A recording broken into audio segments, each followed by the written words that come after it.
말씀은 시편 70편 말씀입니다. 시편 70편 구약 852페이지에 있습니다.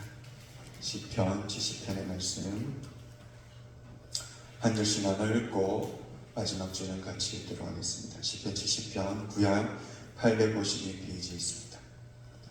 하나님이여 나를 건지소서, 여호와여 속히 나를 도우소서. 나의 영혼을 찾는 자들이 수치와 노함을 당하게 하시며 나의 상함을 기뻐하는 자들이 뒤로 물러가 수모를 당하게 하소서. 아하 하는 자들이 자기 수치로 말미암아 뒤로 물러가게 하소서.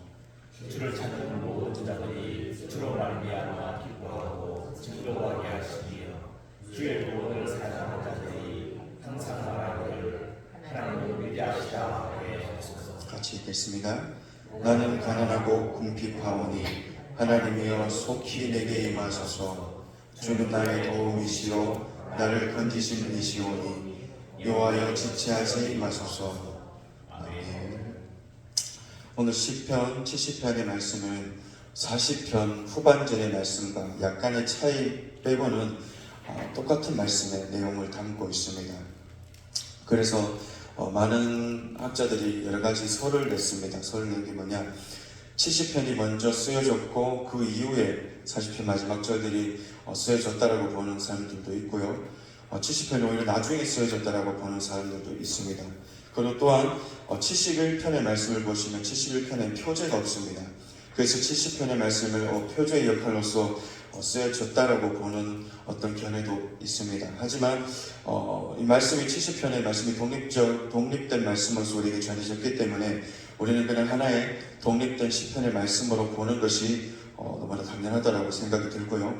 그리고 더 중요한 것은 70편을 통해서든 40편을 통해서든 그 안에 담겨있는 다윗이 경험한 어떤 믿음의 하나님의 은혜들, 그리고 그가 가지고 있던 고민들, 그가 가지고 있던 하나님에 대한 신앙의 태도, 믿음의 태도가 어떠한 것인지가 중요하다고 생각할 수 있습니다. 그래서 오늘 이 말씀을 통해서 나에게 주신 하나님의 말씀이 하나님의 뜻이 무엇인지를 살펴보시고 알아가셔서 오늘 하루를 살아가시는 하나님의 말씀이 되기를 바랍니다. 먼저 1절의 말씀입니다. 하나님의 나를 건지소서, 여호와여 속히 나를 도우소서. 첫 시작부터 하나님께 기도로 시작을 합니다. 하나님께서 나를 도와달라고, 하나님만이 나를 도우실 수 있는 분임을 믿고 그렇게 믿음의 고백으로 주님께 기도하고 있습니다. 그리고 2절에 3절 말씀을 보시면 나의 영혼을 찾는 자들이 수치한 보안을 당하게 하시며 나의 상함을 기뻐하는 자들이 뒤로 물러가 수모를 당하게 하소서. 아하 하는 자들이 자기 수치로 말미암아 뒤로 물러가게 하소서.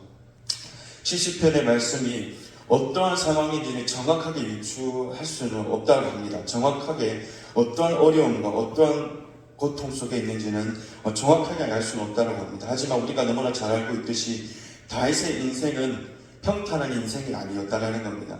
왕이 되기까지 해도 수많은 고난과 수많은 고통과 수많은 적대자들 속에 그런 삶을 살았던 것이고요. 또한 왕이 되어서도 평탄한 왕의 삶을 살지 못했습니다. 수많은 배신자들이 있었고요, 수많은 고통을 주는 사람들이 존재했다는 겁니다. 그러한 속에서 다윗의 가지고 있는 믿음의 태도, 신앙의 태도가 어떠했느냐, 자기가 할 수 없는, 자기가 가지고 있는 힘과 능력을 할 수 없는 그 어려움과 고난이 올 때마다 그가 붙들 수 있는 분은 오직 하나님밖에 없었다는 겁니다. 그래서 오늘도 이 말씀을 통해서 그는 그의 삶에 처해져 있는 이 환경, 이 어려움과 이 고난 속에서 하나님을 붙들고 있는 그러한 기도로서 주님께 나아가고 있다는 것입니다. 이전의 말씀을 보시게 되면은 나의 영혼을 찾는 자들의 수치와 무한을 당하게 하시며 나의 상함을 기뻐하는 자들이 뒤로 물러가 수모를 당하게 하소서. 이 말씀을 보게 되면은 분명히 그 적대자들을 물리쳐 달라는 그 말씀을 기도를 드리고 있습니다. 그리고 3절을 통해서도 적대자들을 물리쳐 주시고 내 상황 속에서 빨리 그들을 해결해 달라고 하나님께 기도하고 간구하고 있습니다. 그러나 이것이 단순히 그들을 물리치고 끝나는 그런 말씀만이 아닙니다. 2절의 말씀에 수치라는 이 단어는 보시라는 단어입니다. 이 단어가 3절에서도 동일하게 쓰였습니다. 그러나 동일한 단어로서 쓰인 게 아니라 파생된 단어로서 보세트라는 그런 수치의 의미를 가지고 있습니다. 그렇다면 이 정확한 내용이 무엇이냐? 그냥 단순히 그들을 물리치고 수치를 당하는 거기서 끝나는 것이 아니라 그들이 그 수치를 당하고 물러날 수밖에 없었던 그 이유는 하나님의 보응이라는 것에 있다는 겁니다. 그들이 저지른 악행 때문에, 그들이 지은 죄 때문에 하나님께서 그들을 멈추셨고 그들을 물리치셨다는 것을, 그것을 이야기하고 있는 것이라는 것이죠. 그래서 결국은 그들 스스로도 깨닫기를 원하고 있다는 겁니다.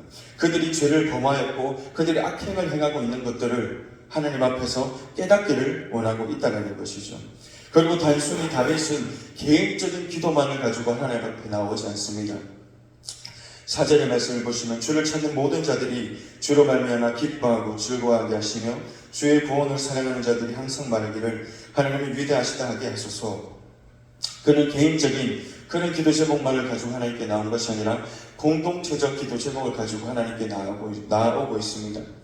하나님을 찾는 모든 자들이 하나님이 주시는 놀라운 은혜를 통해서 그가 경험했던, 다윗이 경험해왔던 놀라운 그 하나님의 일하심을 그들도 경험하고, 그래서 하나님이 주는 참된 그 기쁨 속에서 즐거워할 수 있기를 그가 원하고 있다는 겁니다. 다윗도 원하고 있고 하나님도 그거를 원하고 계시다는 겁니다.